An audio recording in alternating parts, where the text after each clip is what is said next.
Un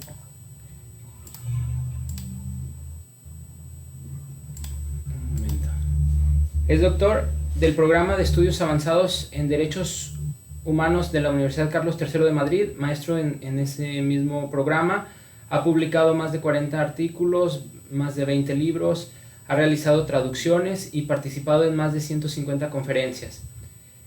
Su línea de investigación es sobre derechos humanos, filosofía de los derechos humanos y derecho de los pueblos.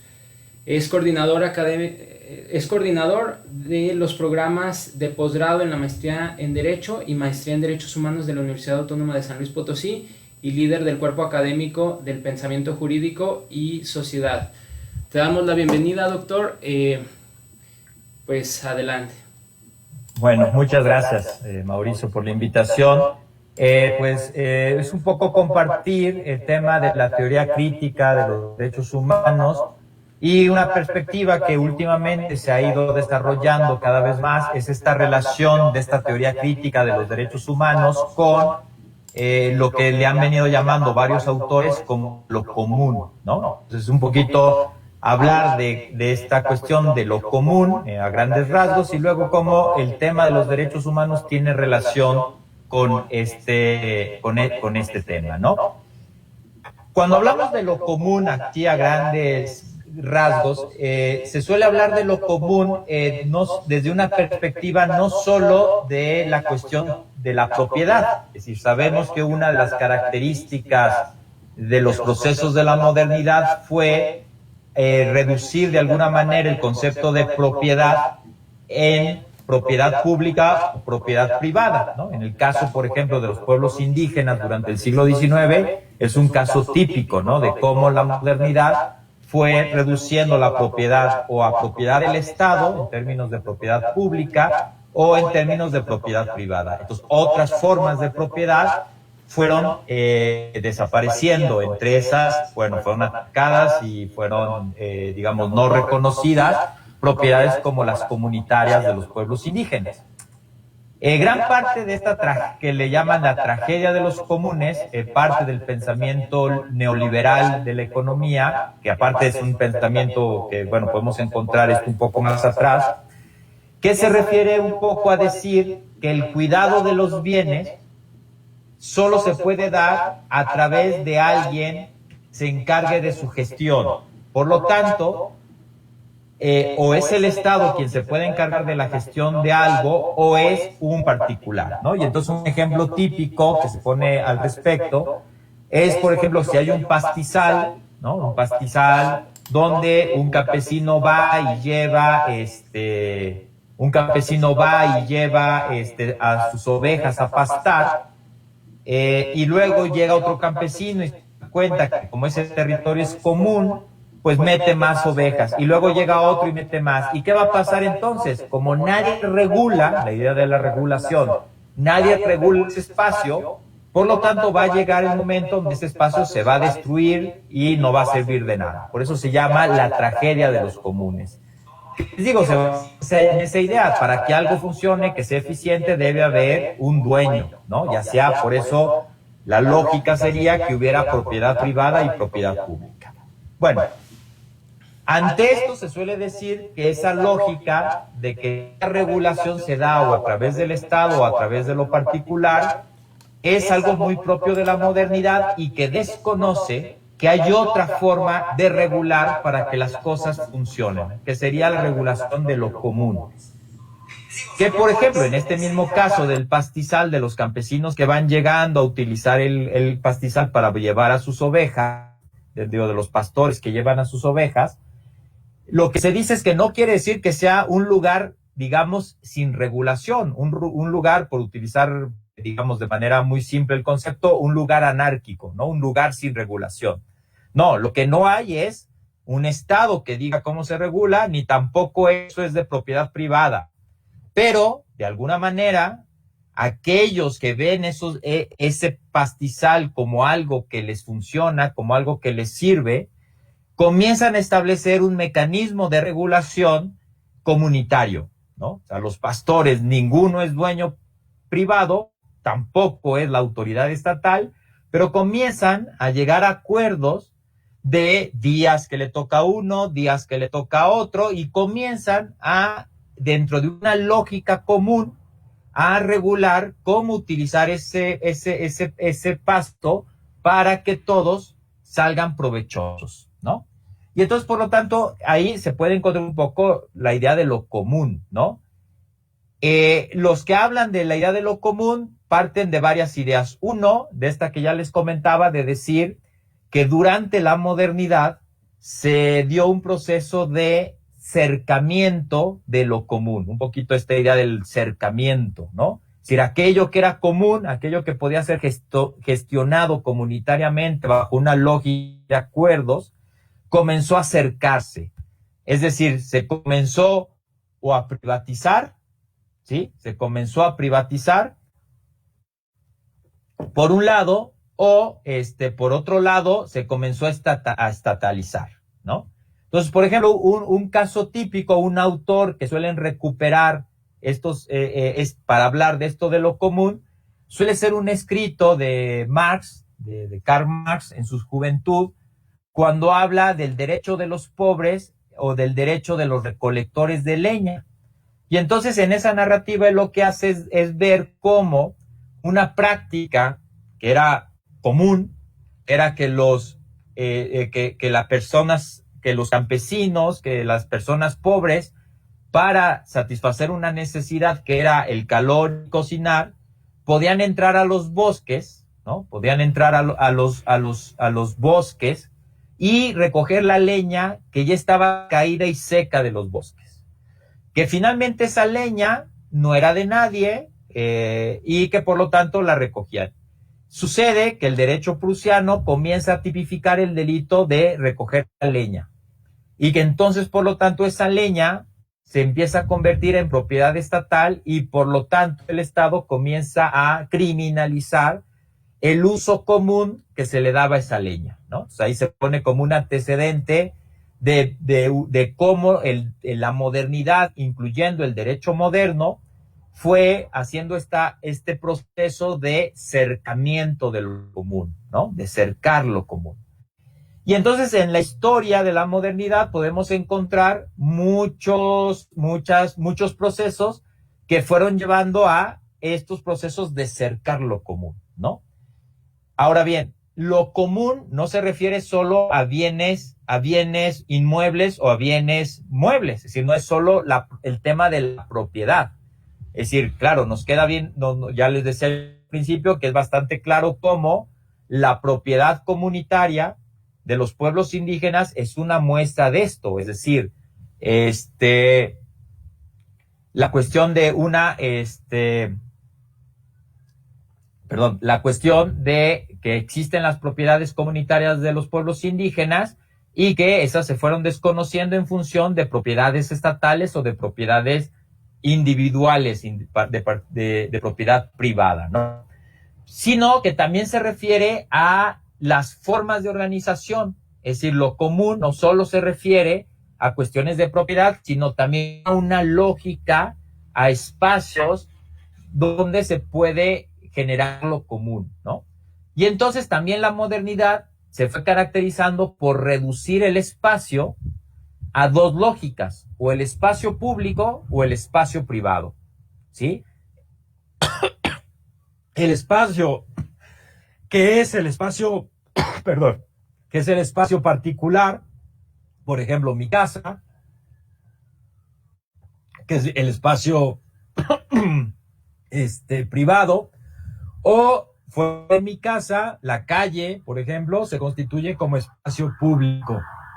Pero el espacio de lo común comienza a desaparecer, ¿no? Y se empiezan a desaparecer también las lógicas de lo común. Ay, perdón. Y entonces, bueno, esto va a tener varias expresiones. Lo que van a decir los autores que defienden la idea de lo común es que en las últimas épocas hemos recuperado poco a poco espacios de lo común, ¿no? Y ellos ponen como ejemplo el caso de lo digital, por ejemplo, el caso de los sistemas de códigos abiertos de software, que es una muestra de lo común. Dicen, a ver, no es lo que están acostumbrados en el software, es que el software es de propiedad privada, ¿no? Y entonces hay que pagar licencias para utilizarlo. Pero hay otra experiencia, la experiencia de lo común, ¿no? Softwares que son de código abierto, donde nadie es el dueño, pero eso no quiere decir que cualquiera sea el dueño y que se pueda hacer lo que sea con ellos, sino que se regulan a través de una lógica de lo común. Es decir, todo aquel que quiera meterse a contribuir a desarrollar mejor ese software, tiene que seguir ciertas reglas de que no lo va a usar para fines de lucro, de que lo va a usar para seguir contribuyendo y seguir creciendo, algo que va constituyéndose una comunidad que se regula bajo la lógica comunitaria, ¿no? Y así vamos a poder encontrar también una lógica de organización barrial, organización popular, que también va respondiendo a establecer una lógica de organización desde la idea de lo común, ¿sí? Bueno, eso es un poquito lo que hoy se entiende por la teoría de lo común o por la defensa de lo común, ¿no? Que básicamente, resumo, serían estas dos ideas. Por un lado, que la modernidad capitalista fue cercando ese espacio de lo común, lo fue destruyendo, bajo la lógica que solo existe el espacio público y el espacio privado, la propiedad pública, la propiedad privada, ¿no? Y que entonces se le quita a los sujetos, en cierta manera, la potencia de poder crear espacios o lógicas que no respondan simplemente a la lógica de lo individual, de lo privado, y la lógica de lo estatal, ¿no? En contra de eso, o como una reacción a este desgaste del capitalismo moderno, pues se da lo común, ¿no? Se dan experiencias de lo común, que es un poco, por ejemplo, la organización de los pueblos indígenas, que no dependen del Estado, tampoco es una lógica individualista, podría ser parte de este rescate de lo común, ¿no? O, por ejemplo, si ahorita vemos el caso de la pandemia, podemos decir que de entrada vemos una lógica muy moderna, ¿no?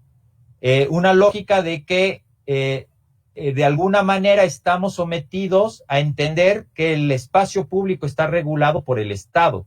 Y entonces estamos a la espera de que el Estado nos diga si estamos en un semáforo rojo, un semáforo naranja, un semáforo amarillo, un semáforo verde, ¿no?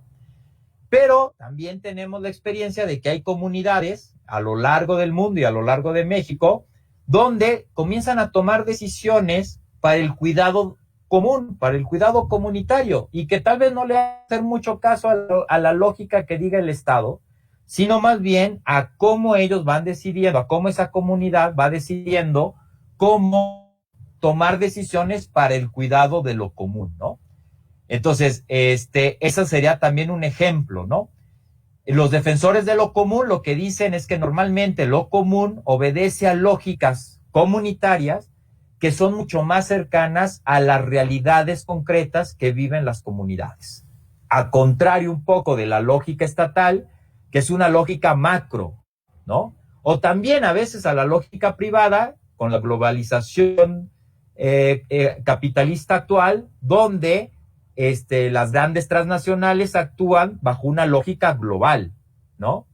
Intentan dar respuestas globales y no respuestas más ubicadas en contextos concretos de organización de las personas, de las comunidades, ¿no? Entonces, a eso se refiere un poco esta cuestión de lo común.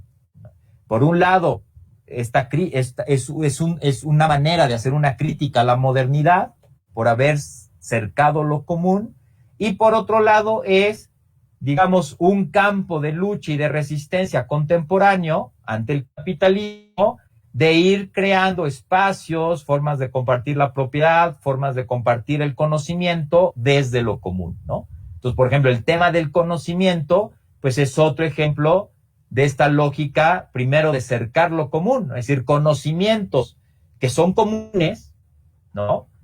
se vuelven privatizados. Entonces, por ejemplo, todo lo que llamamos la propiedad intelectual y demás, pues tiene como finalidad creer que uno puede decir yo soy dueño de este conocimiento, cuando el conocimiento es un ejemplo de algo que obedece a la lógica de lo común.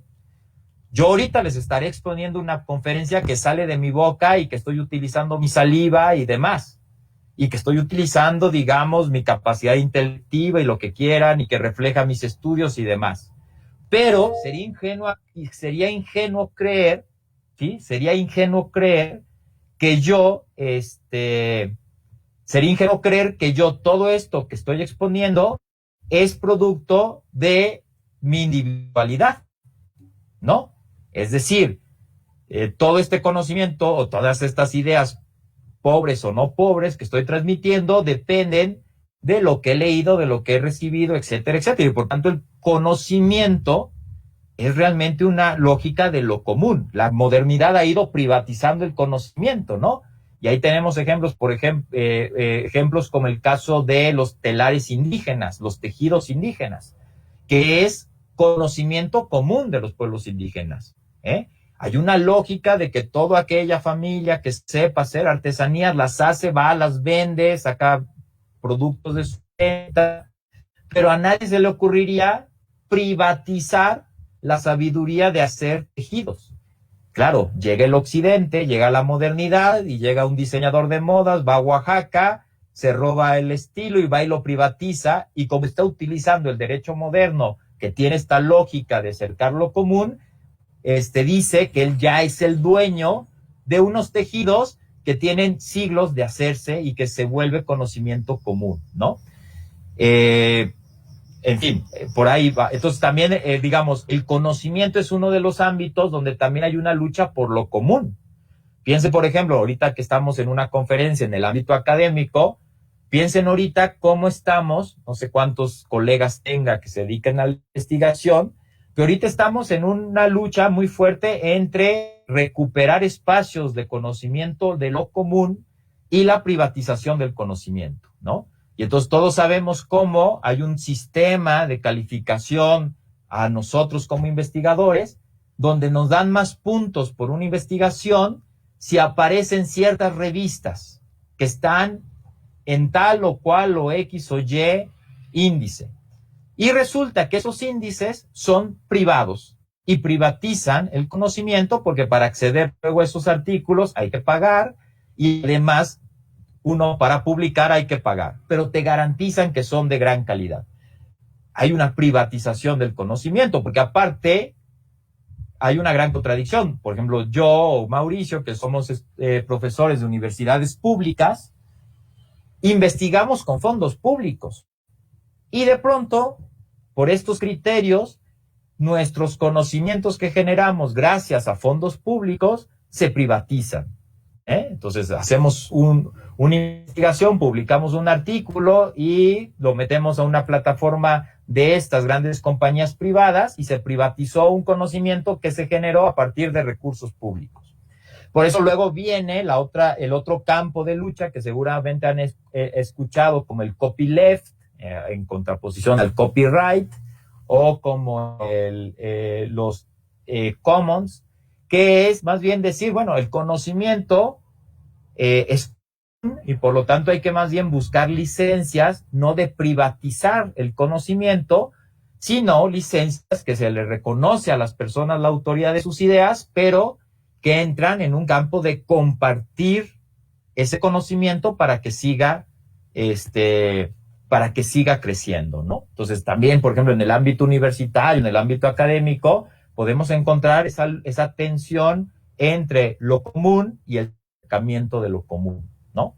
Bueno, eso es un poco, ¿no? Les digo, y de hecho hoy podemos encontrar mucha teorización de ver lo común como un espacio de resistencia ante esta situación del capitalismo y demás, ¿no? Y la modernidad capitalista.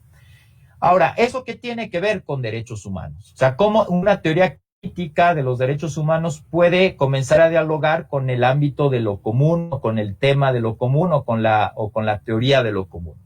Bueno, tiene mucho que decir. Fíjense, por un lado, los derechos humanos, desde su construcción moderna, como derechos subjetivos, obedecen también a los procesos de cercamiento de lo común, ¿no?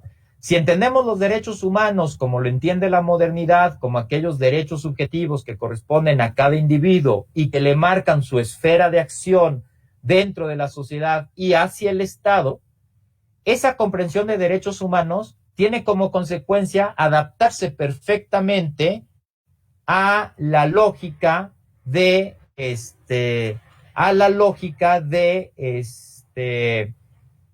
de la modernidad y el acercamiento de lo común, ¿no? ¿Por qué? Porque finalmente esta idea de los derechos humanos como una esfera de derechos subjetivos, lo que hace es reducir al espacio o a la comprensión del espacio en el espacio privado, cuando dos individuos que tienen su misma esfera de derechos se relacionan entre sí, con el espacio público que es el Estado, ¿no? Y entonces, los que estudiamos derecho, pues sabemos perfectamente que desde siempre nos enseñan que hay el derecho público y el derecho privado, porque parte de esta idea del derecho subjetivo y de cómo el derecho subjetivo establece relaciones entre aquellos que decimos particulares y aquellos que decimos Estado, ¿no? Y claro, bajo esa lógica, ¿qué pasa? Que destruimos el campo de lo común. El espacio común desaparece dentro de la lógica moderna de los derechos humanos, porque los derechos humanos establecen, decimos, una relación entre el gobernado y el Estado, ¿no? Y los derechos humanos significan unos derechos subjetivos de hacer o no hacer, que el titular es el ciudadano individual y el obligado es el Estado, ¿no? Relación privado-Estado. Una de las consecuencias es que eso también obedece a la lógica de destrucción de lo común. Sí, y ahorita vamos a ver ejemplos en contra de esto. Otra cuestión que también donde los derechos humanos son parte de esta lógica del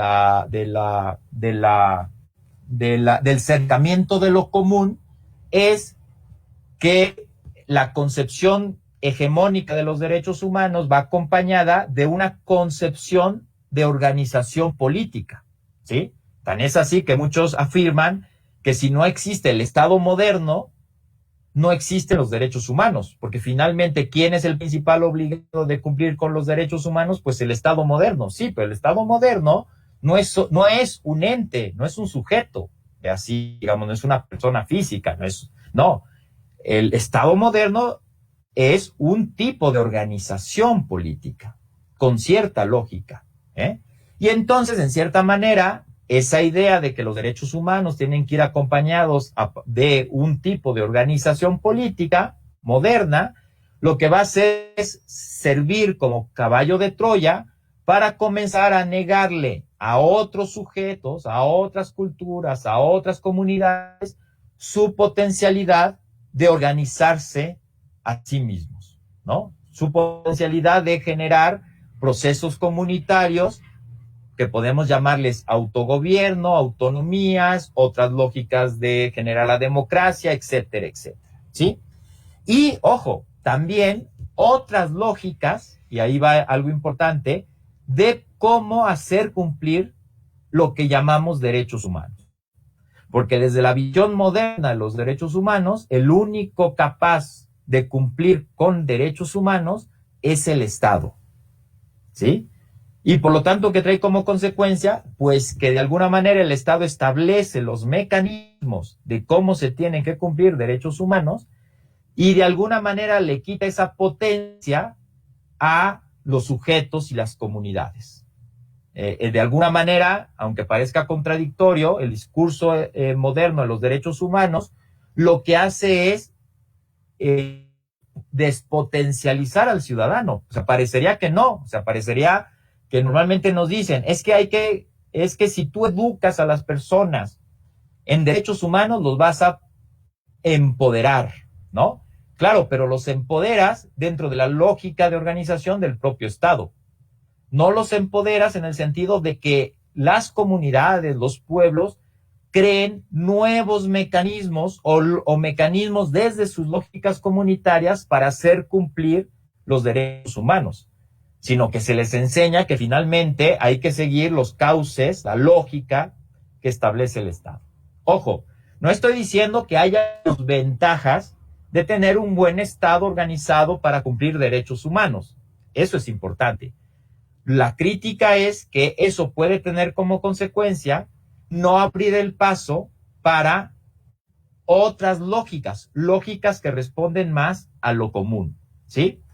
Ahora bien, eso digamos que sería como el discurso, eso que se llama el discurso contemporáneo de los derechos humanos, o el discurso hegemónico de los derechos humanos responde a esto que se llama el cercamiento de lo común, ¿no? Ahora, ¿cómo desde una teoría crítica de los derechos humanos pueden colaborar con esta nueva o con esta forma de resistencia que se le ha llamado lo común, ¿no? Yo creo que una de las ideas básicas respecto, que la defiende mucho un autor que es buen amigo y que Mauricio también lo conoce, que es David Sánchez Rubio, es comenzar a hablar de los derechos humanos como derechos instituyentes. Fíjense, no solo como derechos constituidos, que sería la lógica del Estado moderno. Es decir, el Estado moderno desde su lógica establece cuáles son los derechos y cómo vas a hacer cumplir los derechos, sino más bien los derechos humanos como derechos instituyentes. ¿Por qué esa importancia de ver a los derechos humanos no solo como esos derechos subjetivos, sino también como derechos instituyentes?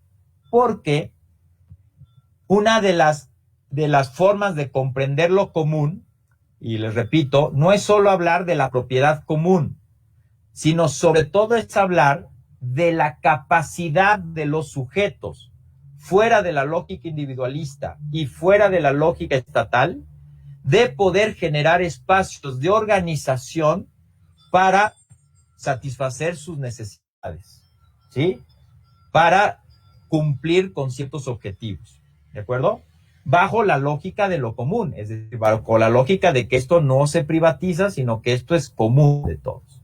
Entonces, dentro de esa lógica de lo común, se pueden comenzar a leer, o de hecho se han leído los derechos humanos, no tanto simplemente como derechos subjetivos que tiene que cumplir el Estado, sino entender los derechos humanos como procesos de lucha que son capaces de instituir, ¿sí?, instituciones, mecanismos, lógicas en que las comunidades pueden satisfacer eso que se enuncia como derechos humanos, ¿no?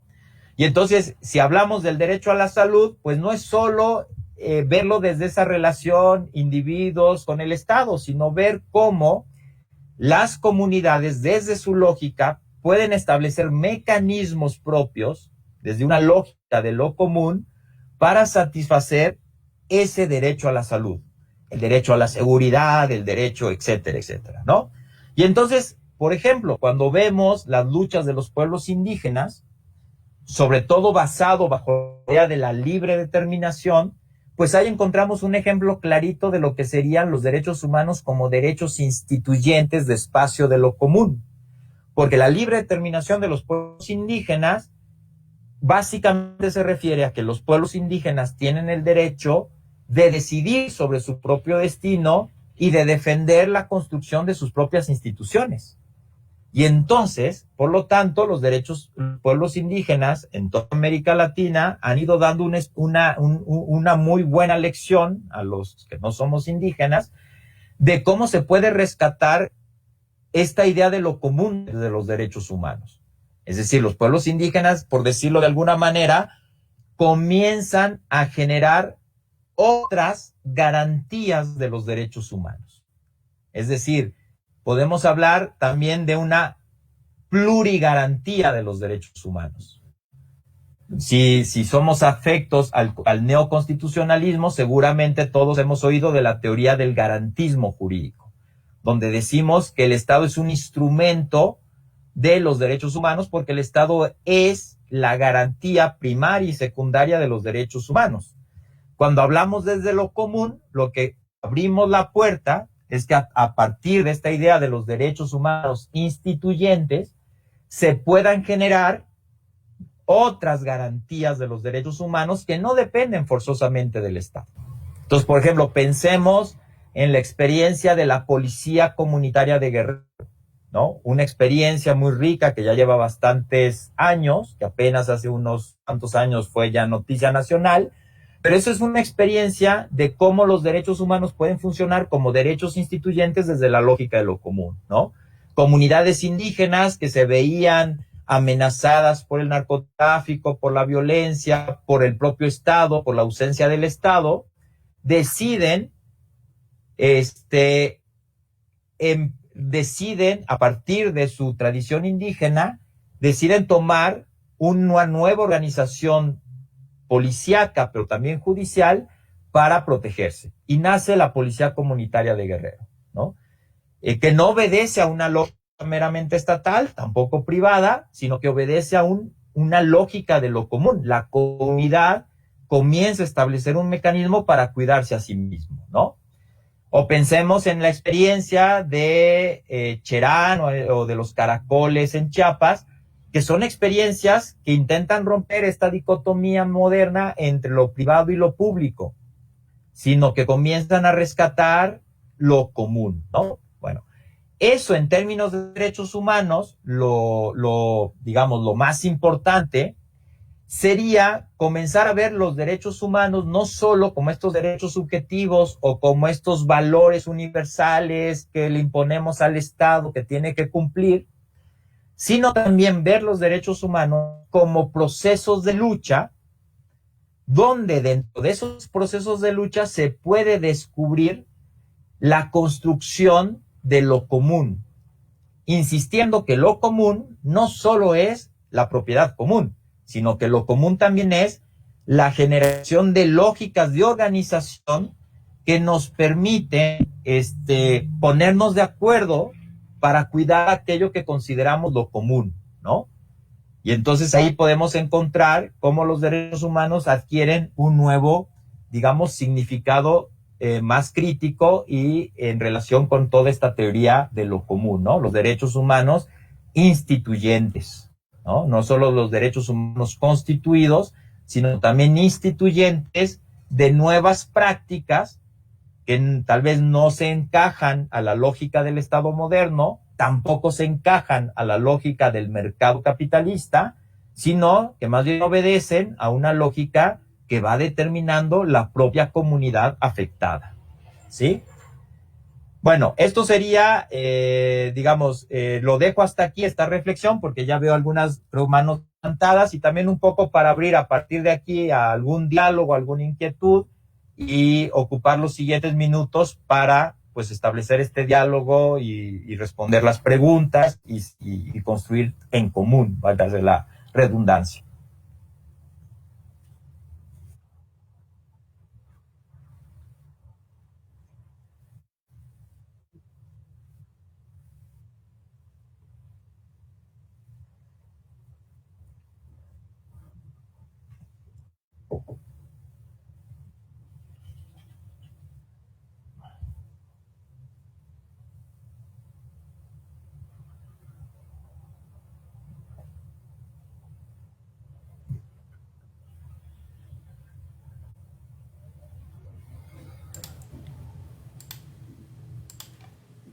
No hay dudas, ahorita había como dos manos levantadas. Mientras yo te quisiera hacer una pregunta que le hicieron a la exponente del día martes y que me parecería interesante tu respuesta. Preguntaba una alumna que cómo era posible ellos desde siendo alumnos de derecho y jóvenes, cómo era posible poder apoyar al empobrecido, ¿no? al que necesita. O sea, ¿cómo consideras tú, teniendo en cuenta tu exposición acerca de lo común, cómo puede ser desde el estudiante en derecho, el joven, que tiene esta intención, ¿no? de apoyar y todo eso? Ok, bien, yo creo que esto tiene que ver mucho con entender el papel que jugamos como estudiantes de derecho y que jugamos como profesores de derecho y como a la larga profesionales del derecho, ¿no? Esta lógica de la modernidad también nos llevó a una lógica de, como yo les decía, de también ir privatizando, estatizando los saberes, ¿no? Los saberes. Y entonces, dentro de esta lógica digamos, de la regulación siempre estatal, pues entonces a nosotros, como estudiantes de Derecho, pues nos van a enseñar Derecho a partir, pues, de un plan de estudios que aparte ha pasado por la aprobación de organismos estatales y demás, etcétera, ¿no? Y que aparte obedecen, pues, a que vamos a volvernos profesionales en el uso del derecho del Estado, ¿no? Entonces, por lo tanto, la lógica, digamos, la lógica moderna de este funcionamiento del conocimiento jurídico, pues sería establecer esta lógica de alguna manera de la privatización del conocimiento, ¿sí? Es decir, ahora yo que estoy estudiando Derecho, ahora yo que soy el profesional de Derecho, ahora yo que soy el profesor de Derecho, yo soy propietario del conocimiento jurídico. Yo soy el que tiene el conocimiento jurídico. Y entonces, por lo tanto, eso me lleva a que, bueno, si alguien necesita mi conocimiento jurídico, pues ya veré cómo se lo doy, cómo se lo vendo, o es más, hasta me puedo ver buena gente y se lo puedo hasta dar gratis, ¿no? Pero finalmente es mi conocimiento, ¿no? Bueno, yo creo que algo que lo que nos va enseñando desde esta perspectiva de lo común, y que aparte también hereda una tradición ya años, es que primero tendríamos que entender que el derecho es muchísimo más que aquello que dice el Estado que es, porque ahí también hubo un cercamiento de lo común, ¿no? Es decir, como decía Carlos Marx, existía el derecho de los pobres de ir y agarrar la leña seca en el bosque. Luego llegó el Estado prusiano y creó un código penal donde estableció eso como delito. Y entonces, por lo tanto, la práctica de los pobres, la práctica de ir y recoger leña, dejó de ser derecho. Porque el derecho fue lo que dijo el Estado. Y por lo tanto, entonces ahí también vemos que se da un cercamiento de lo común, ¿no? El derecho se cerca a lo que dice el Estado. Entonces se le niega a los pobres decir su derecho, ¿no? La capacidad de decir su derecho, es decir, le quitamos ese carácter instituyente a los derechos y se queda como una facultad solo del Estado. Bueno, eso tiene su consecuencia en el campo del conocimiento, como yo lo dije. Ahora, si nosotros queremos contribuir a los sectores más explotados, a los sectores empobrecidos por esta sociedad, por este sistema económico, desde esta perspectiva lo primero que tendríamos que entender es que tenemos que construir desde lo común. Y construir desde lo común es quitarnos de la cabeza nuestro carácter privatizador del conocimiento. Es decir, esa tendencia que tenemos de decir, yo tengo conocimiento jurídico, yo sé lo que es el derecho, yo sé lo que te conviene, ¿no? Sino que lo primero que tendríamos que hacer es, como dice un amigo también, jurista crítico, Orlando Aragón, es entrar a procesos de una ecología de los saberes jurídicos. ¿Qué significa? Que nosotros, que sabemos tal vez las técnicas, las trampas, el lenguaje del Estado, desde su derecho, seamos lo suficientemente sensibles para no sentirnos, para que no seamos soberbios de creer que sabemos el derecho. No, hay que volverle al derecho ese carácter de lo común. Bien, esos sectores empobrecidos, explotados, tienen que decir de lo que es el derecho. Cuando ellos dicen esto no es justo, por esto no hay derecho, esto es injusto, no se están basando muchas veces en una norma legal, se están basando en una experiencia que desde su corporalidad lo sienten como injusto, ¿no? Y aquí, que tengo con un amigo subiriano como Mauricio, pues sabemos lo importante que es entender la construcción del conocimiento, la inteligencia, desde una inteligencia sentiente, desde esa corporalidad que se acerca a la realidad desde las sensaciones, desde el sentimiento, ¿no? Desde lo sentiente, ¿no? Y entonces aquí lo que hay que entender es que quién es el que vive, quién es el que siente, quién es el que está ubicado en las circunstancias de explotación, de empobrecimiento. Muchas veces no nosotros, los abogados, conocedores del derecho. Los que viven eso son ellos.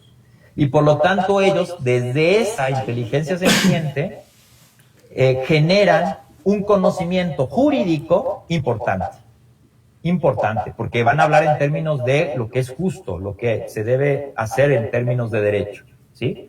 Entonces, por lo tanto, si nosotros, que conocemos el conocimiento jurídico, queremos contribuir a esos sectores, por lo menos desde esta teoría de lo común, tendríamos que reconocer nuevamente el carácter de común del derecho, destruir ese cercamiento que se le ha hecho al derecho para privatizarlo, para estatizarlo, sino entender que el derecho también se construye en esos ámbitos comunitarios, en esos ámbitos de lo común, ¿no? Y por lo tanto entrar en la posibilidad de construir esto que les digo que dice este compañero Orlando, una ecología de los saberes jurídicos, ser capaz y tener la humildad suficiente de decir, yo voy a aprender mucho de aquello que me digan, y yo voy a aprender derecho de aquello que me digan, y interactuando puedo colaborar desde mi conocimiento jurídico limitado a procesos de lucha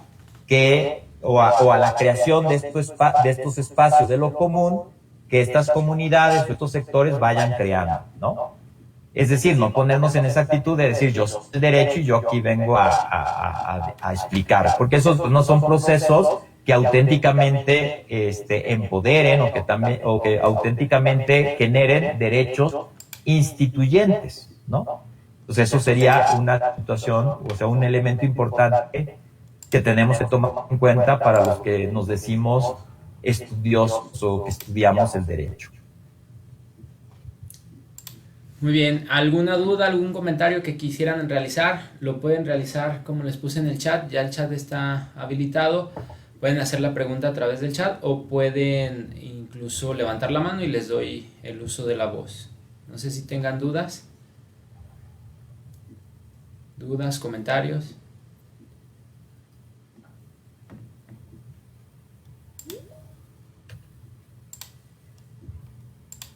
¿No? Parece ser que no. Entonces, bueno, doctor... Espero que haya sido por claro y no por aburrido. Entonces, le damos el uso de la voz. Vamos a hacerlo un poco pues, más cercano a la normalidad, ¿no? Con las limitantes. Le damos el uso de la voz a la maestra Valeria para hacer pues, la entrega virtual del reconocimiento, ¿no?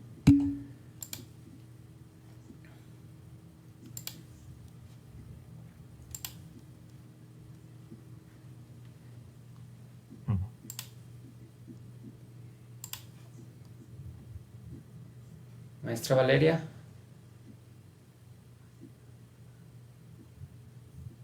Te escuchamos.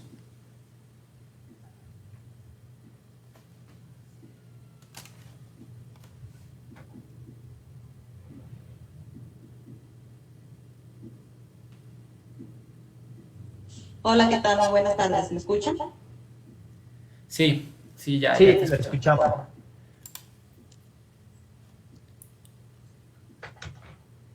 Buenas tardes, ¿se escucha? Sí, se escucha, maestra.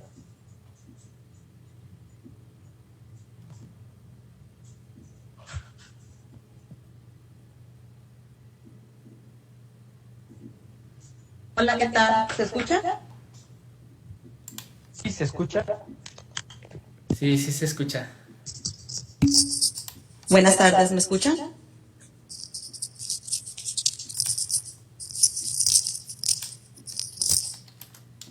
Bueno,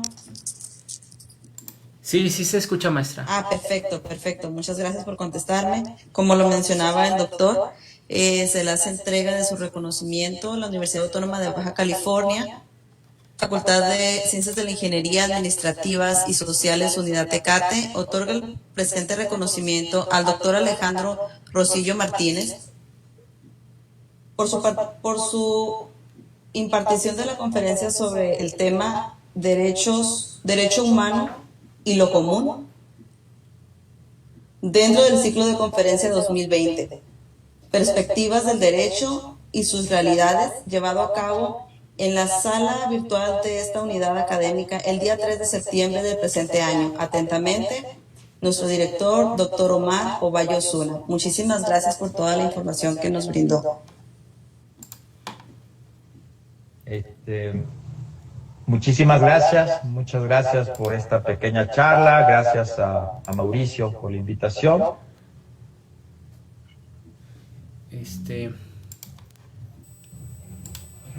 Gracias a ti, doctor. Te envío un fuerte abrazo, gracias por el apoyo. Sabes que aquí en Tecate pues tienes las puertas abiertas y gracias. Damos por concluido la sesión de hoy. Muchas gracias.